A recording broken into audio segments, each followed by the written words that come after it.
Oh, hey, I guess we're live. I didn't John and I didn't really talk about this ahead of time. I kind of thought he'd introduce the show, but I guess that's for me to do. This is The Good Show. My name's Tim Galbraith. Have a special guest here today in studio, my brother Andy Galbraith, and he's here to talk with John and I and just kind of share his insights into just the impact that my addiction has had on him and other people in the family, on myself, and just whatever insight you might be able to share with us about that whole experience. So, welcome, John. Good to see you. Yeah, good to see you guys. And I was waiting for one of his family members to come in because it's like when we did the initial interview, I expressed that if I had a family member go through that, through an addiction, I'd have anger towards them. I think, and I got to be honest. I know that's not what you're supposed to have, but I'm being very, very candid. I think I would be pissed off, quite frankly, about this. What's going on with this stuff. Why do you do it? What was your reaction there? You know what? It's not really. As far as I'm concerned, it's not really anger. It may be a little more frustration. Anything that he does, he's never done anything to intentionally hurt me. More than anything, I just want him to be mentally, physically, emotionally okay. I don't have any anger over any of that at all. What? I admit, I would. I'd think, it's like, especially, now it could have been worse. It could always been worse. You could have been hospitalized with abscesses and all the other stuff and almost lost a body part because of an infection. So that would have, I think that'd probably impact stronger upon our family's reaction. It's the one time our other brother Chris, I remember thinking this, something happened to him. I was trying to remember on the way over what it was. He was almost in a car accident or something, and he said he almost died. And so I started thinking about what it would be like if Chris were killed in a car accident. And I was thinking about Tim, and I realized that if something happened to any of my family members, I would be devastated. But if it happened to Tim, I'd almost be partly ready for it already, because I've kind of over the years kind of braced myself already for something horrible to happen to him. That's I understand that. It's like basically the analogy I could use, and this is not having gone through a person, with a first family member with an addiction, but with just an illness, a serious illness. Yeah. My grandparents died of cancer. Both of them died of cancer. Basically, the analogy I can use, you can't keep on your fist being clenched. You can't put a lot of keep that momentum up. You can't keep that, fist clenched intensely for too long. Yeah. You just wear yourself out. And so basically, there's kind of like an acceptance of that potentiality, at least. Yeah. The bad outcome. Yeah. After a while, I started to think maybe he's not going to ever pull out of this. Maybe this is something that is going to, this is going to be his undoing. I don't know. I think that's the hardest thing for me, which is to sort of I kind of go on a kind of an emotional roller coaster with him. When things are bad for him, and I feel that too. Mm-hmm. And I don't have anger towards him. I never have, but I do definitely worry about him. Tim's sitting there they're talking about me. I got really, never even short-term anger. You haven't been angry for a day. There hasn't been something that. Yeah. I haven't. Well, that's you've definitely done things that have made me maybe angry in the short term. But if you want to look at it from the standpoint of how do I think about you in general, no, I don't have anger towards your addiction. Your addiction has done more to destroy your life than mine. Any minor inconvenience that something you might do to me, be it selling something that belonged to me for whatever reason, it's just stuff. It's it's not a real you haven't destroyed my life. You've made yours harder than mine. I can kind of move on.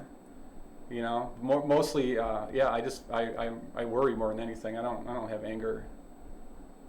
How long has it been you've been to recovery now, Tim? How long has it been now? It's been a few months. So that's mostly I would think if I was going, when I was dieting, I remember exact day I started dieting. Back when I got out of high school, I lost 100 pounds. And I remember the worst thing it was a form of addiction too, because I would stop eating after 6 o'clock. I wouldn't allow myself to eat. And I'd actually have dreams about eating stuff that it was after that point, that sort of cut-off point, I'd become a nightmarish situation. And I've had friends who went through addiction, drug addiction, and they said that them, that was their dream, their recurring nightmare, that they were finding themselves in the same problem. They would wake up with, panic attacks. Yeah, well, that's one thing I can. Yeah, I think a lot of addicts when they first get into recovery have those nightmares. At first, I would routinely wake up and wonder if I had used the day before, because a lot of my dreams I was trying to get drugs in those dreams. And so when I'd wake up in the morning, I'd be wondering what was real, what wasn't. Am I having a memory from the day before, or was that just like a nightmare? And that happened a lot early on in recovery. There's one thing I should clear up though real quick, because I actually prepared myself for this, but you caught me a little bit off guard, I have to admit. When you asked me how long I've been into my recovery, I think it's fair to say a few months that I've been taking it seriously. More so than ever, been very working hard on it, but that would not be accurate to say that I've been clean for a few months. That would actually be a couple of weeks since I had a one-day relapse. I did use something, and I'm very, very hard in what I describe, whether it be like alcohol, any mood changing altering drug, whether or not I had a problem with it in the past. If I have a beer, I consider it a relapse. Can't use anything. So yeah, I guess I want to put that out there right away so as not to be dishonest about that. No, I know there were some treatment centers that actually had, I was in contact with them, that they said that they made a distinction between abuse and use, and they were okay with people still using, but they said, they had a problem with abusing. What I always thought was this, coming from the perspective that I had with the food thing, I was like, well, you're kind of, you can't cut yourself totally away from food, but you can make a clear cut from these other substances like alcohol, tobacco, drugs. So, I don't see how they could actually advocate use and that distinction. To me, I think that was just an attempt to be very social or to allow this disability. I was kind of appalled, quite frankly, at that approach. Yeah, I think that's horrible. Yeah. I don't think anybody's going to succeed that way. I haven't heard much about this particular treatment center, so I think it did fall. I've never heard, Yeah, it's like, but it was actually saying, no, there's a difference between, abuse and use. And I went, okay, but if you got a person that already with this admitted problem with it, that to me is just like a recipe for disaster. Permitting them to have this mental justification. I think it'd just be. I was just really skeptical of how effective that kind of a treatment plan could work. Yeah, I think it's got to be all or nothing. For me, it is like I can't use anything, and any kind of choice to do so. If I even start entertaining the idea, I'm off track. They in Narcotics Anonymous, which is one of the things I've used to try to get healthy along the way. They say the relapse happens before you pick up the drug. It's already, because it's like a relapse in your thinking, and so I'd say I used a couple weeks ago, but then the relapse might have been a month ago. Yeah, it's just, I think the conditions that the mental state you're allowing yourself to slide into or to get into would probably set it up. There's always causes behind things. In my estimation, somebody just does, I don't believe in temporary insanity. I really don't believe in that. I think that if somebody's insane, there's going to be indications throughout their behavior spectrum. So, I have a hard time. Of course, there's going to be mitigating circumstances, stressful situations that would put them over the edge and they're going to react violently or whatever. But, I think the symptomology is going to be there if somebody's more astute to observe it. So, basically that's what you got to do is you got to start seeing the conditions in your own mental processing, I think, to say, I've got this leaning towards doing this again, So I think you always got to, I think this is one thing I think addicts and people who have gone through, abuse problems is that after a while start seeing this landscape and know how to navigate this mental landscape for themselves. So, it's like, but now getting back to the family now, you said you didn't have any anger, but what was the reaction of the family members that that he dealt with? Can you hear me? Or? Yeah, you mean my interactions with my other family members? What was the feedback? I don't want to give out I don't want you to give away like something was given you confidence, total confidence, but. I think that mostly I've really only gone into discussion about it with my brother, my other brother Chris, and my parents. And I think, like one thing for my parents is that they don't know ever, because they've been very supportive of Tim. They've given him a place to live, and a lot of people kind of take the other approach where it's that kind of tough love where you're out on the street and it's on you. And I think, for them it was difficult. It's always been difficult for them to understand if they're doing the right thing, to know for sure that they're, So, I don't know. I mean, I try to be supportive of them and to say, you make the best decision that, you can for Tim, but ultimately it's on Tim. No, it's like, okay, that's the thing is too, I mean, I have a friend who went through, like I said, I have several friends who went through different types of, different drug addictions they went through. There's, of course, the roots for all of them are pretty much similar. The etiology is very similar. And they said that basically the addict will actually, and I think this is more for the, the more street drugs too probably, but the addict is a master manipulator after a while, especially if it's been a long term. They know how to manipulate people's emotions. Samuel Jackson actually admitted to that. He said that he think his acting skills are, really brought into fruition, so to speak, because of he went through an addiction, and he knew how to learn how to manipulate people. He knew what strings to pull, what soft spots to point, put that probe to. I can say this for me. I've always kind of walked the line with Tim, where if I feel like if I'm too confrontational, it pushes him away. And I don't want him, I would kind of want him around. I don't want him, because somehow in my mind I feel like me being around helps him. Maybe that's not the case. So maybe that, I don't know if that manipulation plays into that, but it's definitely like one of those situations where you're like, I kind of want to call you out on this, but at the same time I don't want you to get mad and walk away. Yeah, and then, I have no access to you anymore. Well, that's the thing is too, is like with anything somebody's going through, you try to help somebody out. Maybe it's just because they're like, say they're laid off, and you want to be helpful. Like you're saying, gee, they're looking for a job. I want to help them find a job. So you come back to the people and you're saying, oh, I heard so and so is hiring, such and such is hiring. But maybe it's not the field that they'd feel comfortable going into. Maybe they feel like they'll be totally out of the fish out of fish out of water. So you're even in that role, you're saying, I don't want to drive them away. I don't want them to think that I'm saying get a job. You're lazy. Get a job.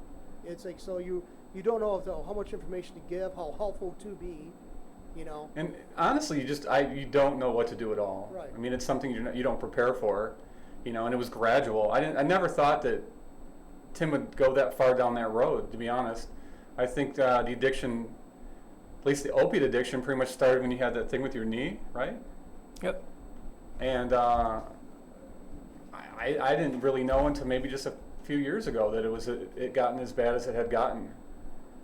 But going back to what you were talking about, manipulation, I think in a way, like my observation too has been that Tim can almost manipulate himself in a way. If like if he needs the drugs, like he can almost find a way to like make it seem like it's the right thing to do to go get the drugs.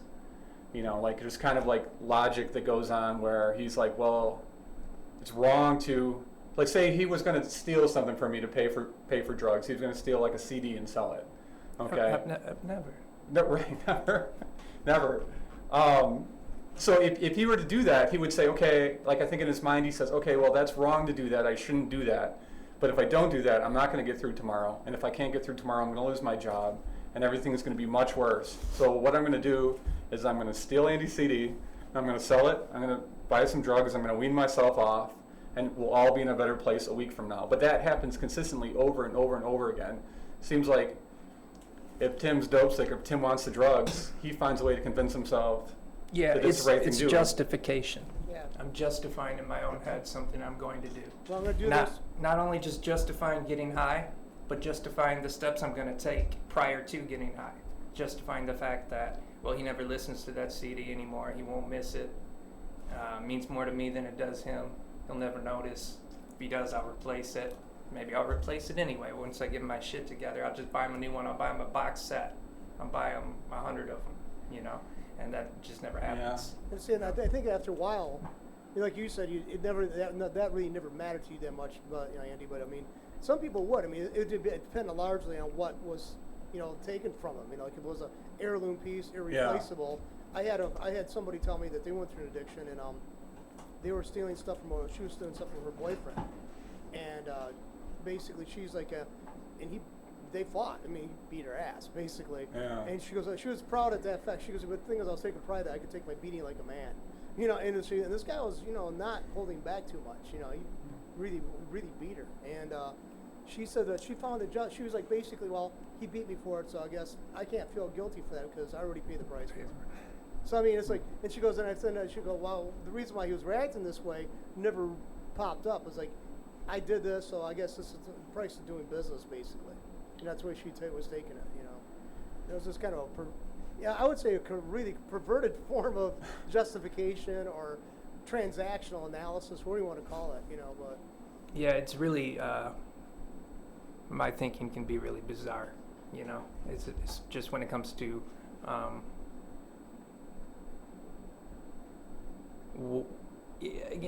again, just throughout, like, this slow decline into the abyss of an addict involves constantly pushing, like, the line of integrity, morality, like, further and further back. And I'm trying to push it the other way. Yeah, now. No, I mean, we're not too much into this, but I mean, I realize that a lot of what we've already covered, for anybody going through this and who has actually put their family, they put their family through some real serious hardships and in emotional distress. This is talking about it. I mean, I can see that in your face. Maybe that it's like it's really hard to be this analytical about yourself, and then it would be really hard. I mean, it's I don't want to seem like we're trying to be overly critical. No, I don't think you could be. I'm definitely as upset as anybody else is at me. I'm my own worst critic today. My harshest critic anyway. So you really can't be. It is difficult to be analytical about it because I'm going through it. I'm not looking back at something I did 5 years ago. Like I'm right in the middle of it. So it's not the rearview mirror yet. No, and some days it feels like it, and I can see progress. Like I'm not where I was. In a lot of ways, I've made a lot of progress. Like even recently, I took steps to try to broader steps to prevent going down that road again. I mean, I'm very grateful and I'm sometimes like happy with where I'm at and where I feel like I'm going. But yeah, it can be hard to, it's overwhelming. It really is. I feel in some ways, I was saying to Andy earlier, I feel like I've awoken from a coma. Only if I had been in a coma for 10 years, I wouldn't have done all the damaging things I've done. So I'm kind of like awakening and seeing the carnage for the first time in some ways, because I muted it out for so long. I just stuck I was an ostrich. I just stuck my head in the sand or the straw on my nose, if you will, and didn't feel it, didn't dwell on it. And so now actually being clean, it's all hitting. That's but it does definitely weighs on the other family members differently, like your parents. I talked to your dad one time, and we never talked too much about this, about you going through this. Basically, we talked on points of theology, but that would be a thing too for him, a person in his role. What his personal beliefs are. They come from people like you and I have a shared belief system in some ways, and that would basically come down to there is a tendency to be more judgmental. I think in my eyes. And everybody interprets it different. I mean, you can see the same movie and have totally different interpretations of it. Well, when you talk about this emotional connection they have to you, some people are going to feel certainly more wronged or more harmed or more disappointed maybe than other people. Like Andy said, this was something that he did. He never felt like you did something directly to him. But your parents might feel totally differently. And I think that'd be I think that would almost be. I think that would be the case. Maybe they feel like you let them down or something like that. They're careful, I think, not to say that, whether or not it's true. I know they've invested a lot in me, obviously. So I think the more you invest in a person, the more disappointed you are, and however you want to phrase it, characterize it, whether I let them down or however they want to articulate what they're feeling. There's something to that, yeah, I think where, yeah, I have. This is not like the life they dreamed for me or for themselves. You know, they didn't see this coming, you know, years ago. Just like Andy said, he only realized a few years ago. In a lot of ways, I only realized a few years ago, you know, how bad it had gotten. It's like no, the other thing is too, we've got to bring this up because it just happened, and I mean, Robin Williams had fought addictions for over close to 25, 30 years. I was aware of, you know. He made it as part of a stand-up. And a person like him, he just recently checked back into the clinic, and the reason why he the reason why he said is because he was in the same situation. He knew that was where in the past he had actually started using again, so he wanted to avoid that. And ultimately, you know, we all know the story. He ended up, you know, committing suicide, and that's a sobering thing when you realize the amounts of the body of work this man had done is in the creative fields, and also the law. I mean, the adoration of the people. You know, a large portion of the population just loved this guy's work, loved this person, and it didn't seem to be enough to him. You know, to be enough to sufficient because of the diagnosis. They said Parkinson's also might have been a precipitating factor in him actually taking his whole life. But look at the resources he had: the financial resources, the adulation, the adoration of all these people, and it didn't seem to be enough. With the average person, like you're an average person going through this. You don't have the sympathies. You don't have the sympathy that Robin Williams would have going through addiction and trying to go, you know, have recovery. You don't have that.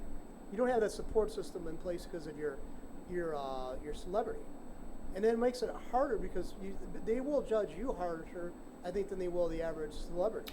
Yeah, you know, but in fairness, I think I have a far better support system than the vast majority of addicts. Yeah. And I know a lot of addicts.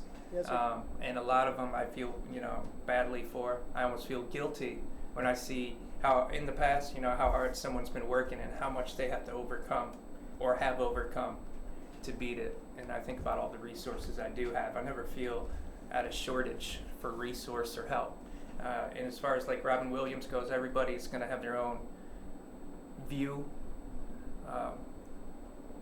When I see something like that happen, and it's scary because like here's someone who got 2 years, the same thing with Philip Seymour Hoffman last fall, another guy who had 20 plus years in recovery and then overdoses, similar stories.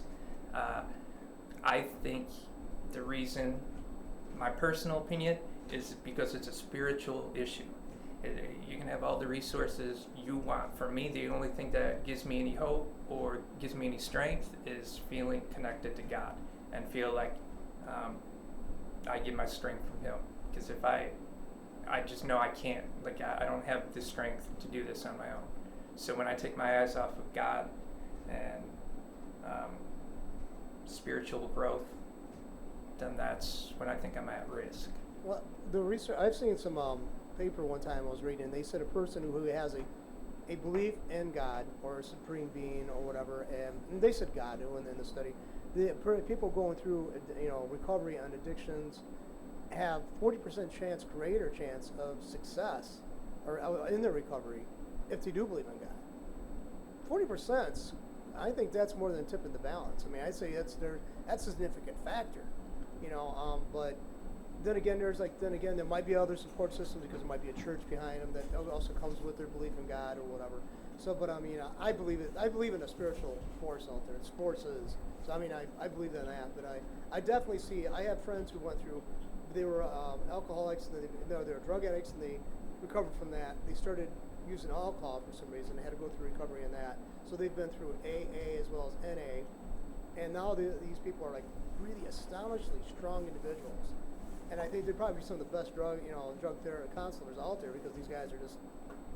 There's no room to hide with these people. You can't justify or turn stuff around on. They know the corners to go to, you know.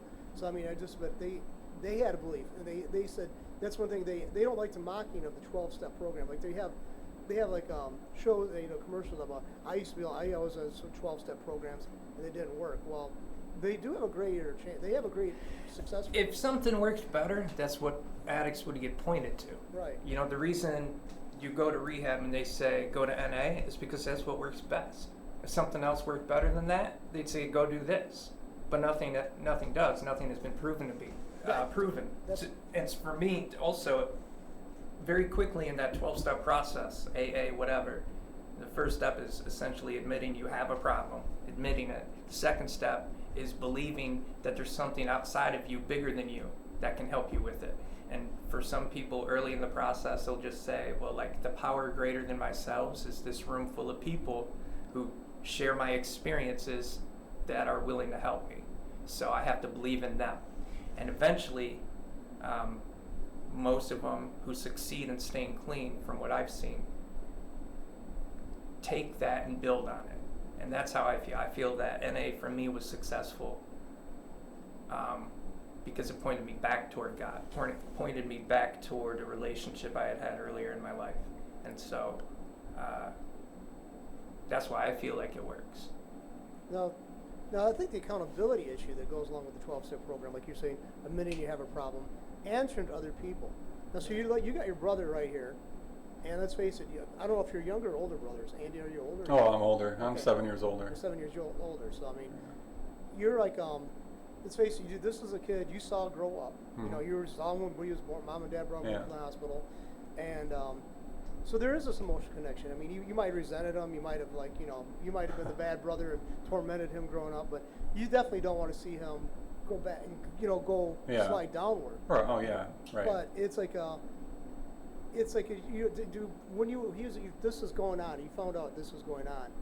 Did you feel like what could I have done differently yourself, or? Yeah. Oh yeah. Definitely. I think that's a big part of it, is second guessing what you do. And I eventually, came to the place where I realized there's nothing I can do. The only thing that I can do is be there and talk to him. That's about it. There's nothing that I can give him. There's nothing I can say to him. There's no wisdom I can give him that'll, make him quit. I'll tell you also, for me personally, the whole tough love thing, I don't find it helpful at all. I think it's a masquerade. And I get, I get people's just natural frustration, anger, and sadness that results from what I do. And I also understand that people don't want to be enablers, and they feel that sometimes they're a part of the problem by enabling me.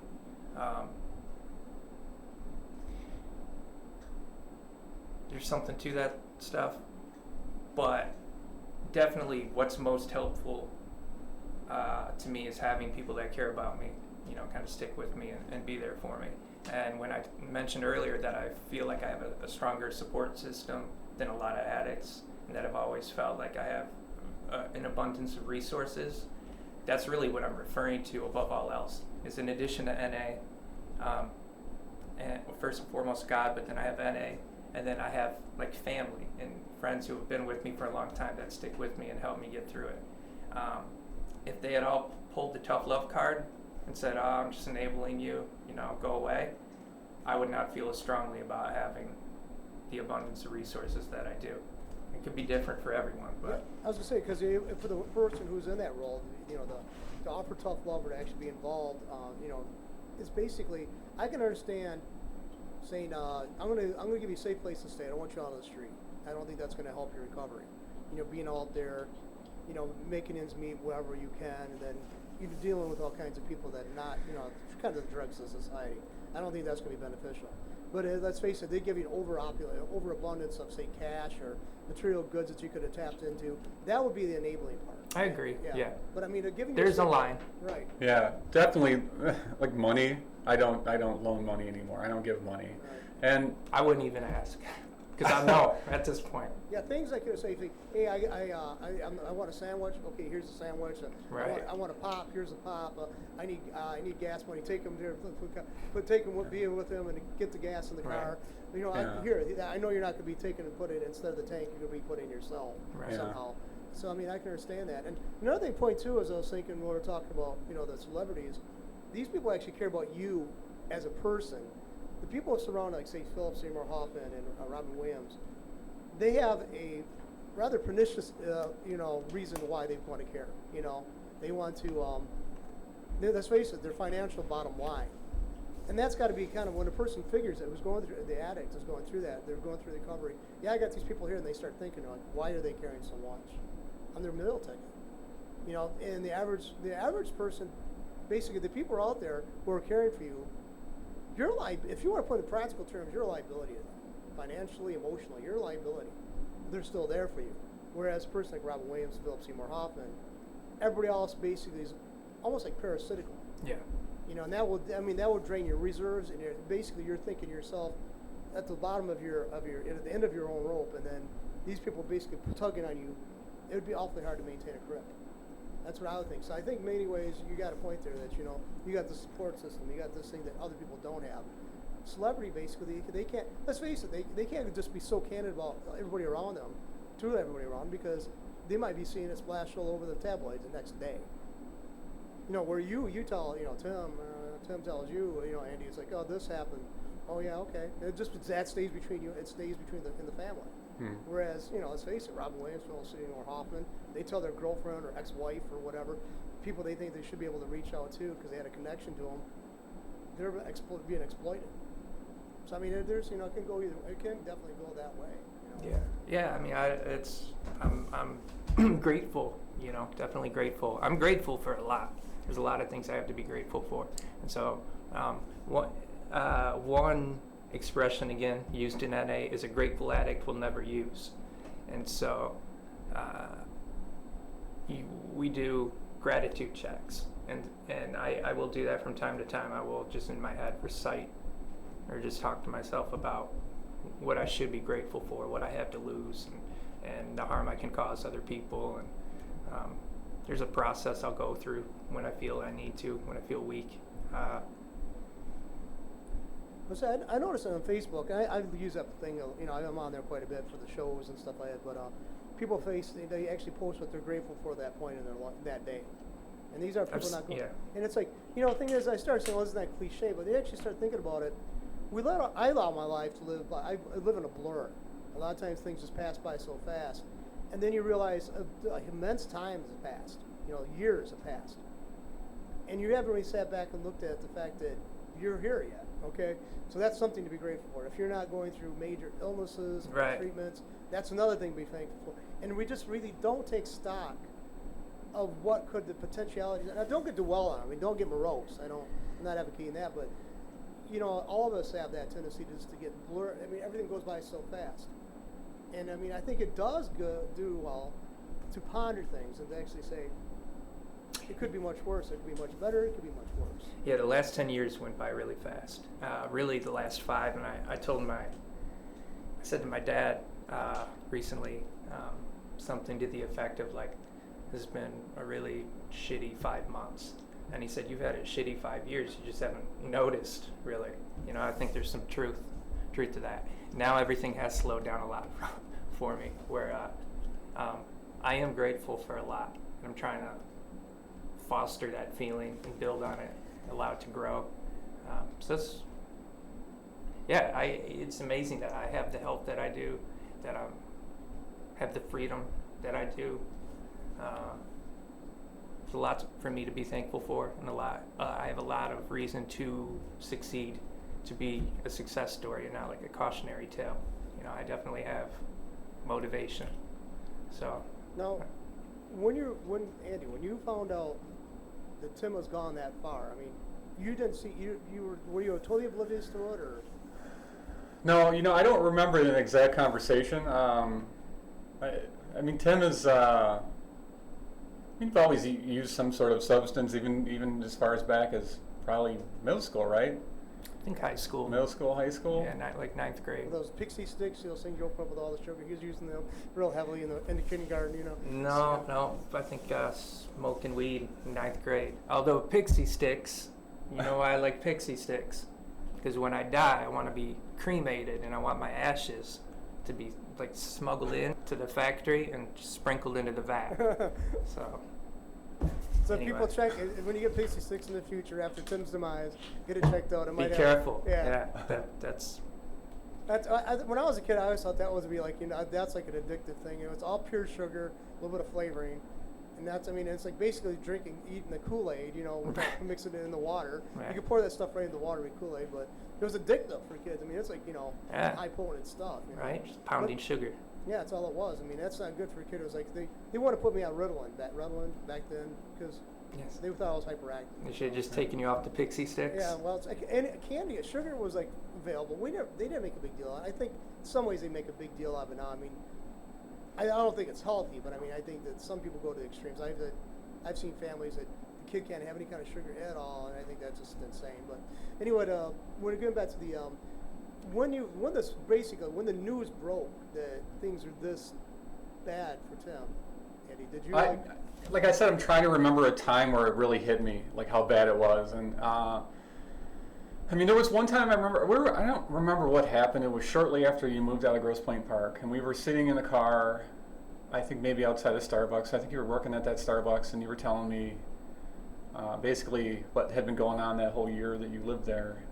And I just remember a lot of emotion coming out of you in that conversation, which is something that I wasn't used to. And I think that was like one of those points where I was like, wow, you know, like Tim's really like having a hard time here. And I think that was like kind of a turning point there for me as far as like realizing how serious it might be. Yeah, it's like I mean, I think it'd be hard to, you know, dawning on is like, again, it's like, why didn't I see this? Yeah, it was subtle though. It's gradual. Again, you know. feedback. Yeah, the sound changed. I don't know what happened there, so. Me neither. I backed the microphones off of it, so. and the Okay. levels. Anyway, hope that fixed it. But anyway, because I heard that too, so. No, I just think that, I think a lot of times, it's, you know, luckily, it didn't end tragically. Yeah. He's still right. here. Oh But, yeah. I had friends who, you know, had family members who were schizophrenic, and they were going through treatment, and they were satisfied with, you know, the medication seemed to be working, and then one day their family member committed suicide. Mm-hmm. And they were saying, you know, I was asking about that. I said, well, how did your family react to this? And he said, we thought he was going okay. He's doing his doctor's appointments. He was going and getting his, you know, medication. He was on his medications. But he kept on saying that, you know, people say, well, you're on a medication, you're fine. He kept on saying no. He expressed, he said, you don't know what this is like. He said, I'm losing myself. I'm losing myself. And so and nobody really paid attention because they didn't want to pry too much. They didn't want to maybe create a situation and start maybe looking at himself too much, or maybe he was thinking maybe like, am I so bizarre that everybody's noticing? That's why they keep on bringing this up. So I mean, basically, there's a point of you say, well, you know, are we actually asking enough? Yeah. Or actually, are we delving into it enough? So I mean, it's like it's a tightrope. Mm-hmm. You know, you don't know what people. If you go too far in concern, you're going to be taken like you're modeling, or that you actually don't believe them or don't trust them. Mm-hmm. So I mean, Yeah, there were times definitely where the way that I feel today, like right now I'm pretty optimistic, but I've been there before where I was thinking, okay, things are going well, and then I found out that things were not going so well. So the one thing I'd say I would change now is that I'm more, I try to ask about it more. Even when I think things are going good for Tim, I still kind of ask him, you know, talk to him about it. I try to. now does he ever come back at you like saying kind of almost like, why you question me? Does it? No. Okay, he doesn't do that. No, he's pretty open, pretty open. If you can tell. But if you did get kind of a hostile response, would that be kind of a red flag for you? That something might be going on? If he just went off on you, you mind your own business, or what do you want me to do? Fail, or you're just pecking away at this scab. I mean, I think there's been times where maybe you've been a little defensive, and yeah, those kinds of things are red flags. But I don't know. I really can't say. I don't know. I mean, I just try to like I said, I try to be there. I try not to. I don't give money. I listen. I kind of ask questions, but I don't know. You know, I don't know if this is it. I like to feel like this is the beginning of something positive here, but like I said, I've been there before, and I've felt like, okay, well, you know, things are going to be better now, and then they've gone downhill. So it's like So this is obviously not your first attempt at being clean and sober. No. So it's like, I will say I think it's my first real attempt. I think in the past, I've never wanted to as much as I do now. Not even close. In the past, I think there've been varying degrees of determination on my part, but that's the whole thing right there. Is forget everything else I said about resources and whatnot. Do I even want to do it in the first place? And I do. Like, it's the first time I can say definitively that I do, that I'm actually intend to, and I'm going to. Because I can understand. I mean, it's like I can understand the demarcation point, like where you're saying everybody's telling me I got this problem. There's also a point where you're saying I know this is a problem. Does that make a sense to you? I mean, the way I'm summarizing that is like you realize it's everybody else is telling me I got this problem, but I really think it is. I'm not really dealing with this. No, you know what? I think I knew it way before anybody else did. Way before I knew I had a problem. Nobody was telling me I had a problem. I mean, I knew it. I knew the things I was doing, and they were wrong, and I knew I had to. When it really started, I mean, like we mentioned earlier, I started smoking weed, and when I was a freshman in high school, and one of the things that helped me, just like in therapy, was looking back. A few years ago, I looked back, and I remember my brother used to have a lot of cassette tapes, right? And so I would steal them. I was 14 years old, and I would take a couple of them up to a used record shop in St. Clair Shores called Car City. I'd sell them, and it just, to get like $5, and I'd go buy a joint and probably smoke it with my friend, and that was it. But I was already back at 14, living kind of day to day, doing what I had to do in order to use.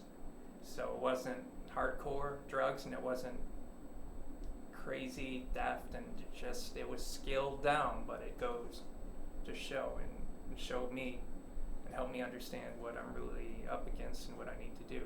How far back, like most of my life, the majority of my life, all of my adult life, there's been some kind of issue. I used to smoke pot when I was older, like college. I used to drink every night for a while. It wasn't till the opiates that things really got out of control, but when it happened, I knew it, because I was buying them illegally, selling them. I was sick without them. I just one day looked back and was able to see that it had been like months. Maybe at that point just 3, 4, 5, but it had been a period of months since I hadn't used them. So, yeah, I don't know. I think I've seen people when I was in junior high smoking. They're actually smoking around here in elementary school. A lot of the guys I grew up with smoking weed, and a lot of people that's all they did. Other guys I saw made this rapid change from weed, or actually it was more like cigarettes at first. I mean, actually it was easier later to get joints than it was cigarettes for people. So they went to cigarettes. To joints, but they're also a lot of people were like gravitating towards acid or mushrooms, and a lot of guys I knew would smoke weed and do mushrooms or acid, but they wouldn't do like heroin or cocaine. Any of that stuff that was like, I don't know. Anything that grows in the ground, that's okay. You can do the weed, you can do the LSD was kind of harder to, a lot of them would even do mescaline too when it was available, which was harder to get here. Acid was much easier to get. But those kind of things, there's some people that thought they're more organic or more cosmically, unconsciously expansion or whatever, but the other stuff, like the party drugs, like came around the 70s, cocaine, other stuff like that, they were just, the guys I know would smoke every day, weed, they wouldn't touch cocaine. It was a white, flaky powder that was a lot of chemicals in it, so they wouldn't touch it. So, it just seems like somebody had their own thing, this thing that resonated well with their personality. And so, you did weed, and then the opiate addiction started pretty much after the knee injury, and you were on prescription opiates for that, right? Mm-hmm. So, basically, did you find basically, I guess to use the old hippie expression, you found your groove? Yeah, that was my drug of choice. As soon as I would have probably, in retrospect, I might have struggled with alcoholism had I not stumbled onto the opiates, because I was drinking every night. I would drink like a 6-pack by myself, if not go out. And so I was probably headed down that road. And then when I found the opiates, it's like, yeah, that's what I need. I'm a happy guy now. This is all that really matters to me. I guess it is kind of I don't want to go too much in it because it's like the cravings might, but I've always understood it's a very calming, kind of almost like basically fuzzy feeling to be, to use opiates. It gives you this kind of cocoon feeling. That's what I've always been told by people who use them. I mean, I've used opiates before for like medicinal things when I was going through the surgeries and stuff. But I mean, I never gravitated towards being used. I mean, it was like as soon as the pain was over, the major part of it stopped, and I'm not going to use this stuff. Right. I never had this. I never wanted to use it. How regular people act. Right. Yeah. Well, anyway, we're gonna wrap this up today because I mean, I think it's got to be emotionally draining to talk about. I would, you're in the hot seat. People are looking at you not only your brother's here. He's the reason why he's here to be here with you about this. But I mean, it is kind of basic. It's like basically probing something that might be very sensitive. So I mean, I'm always super respectful of that and conscious of that. I don't want to push you too far. Yeah, no, I appreciate it, John. I think you're doing a great job. So I appreciate you helping me get the story out. So hopefully we'll see you next week or the next couple of weeks. Sooner or later, we'll be in touch. You've got a very busy schedule, so. Getting busier. It was nice meeting you, man. Yeah, it was great meeting you. Thank you. Okay, thank you very much.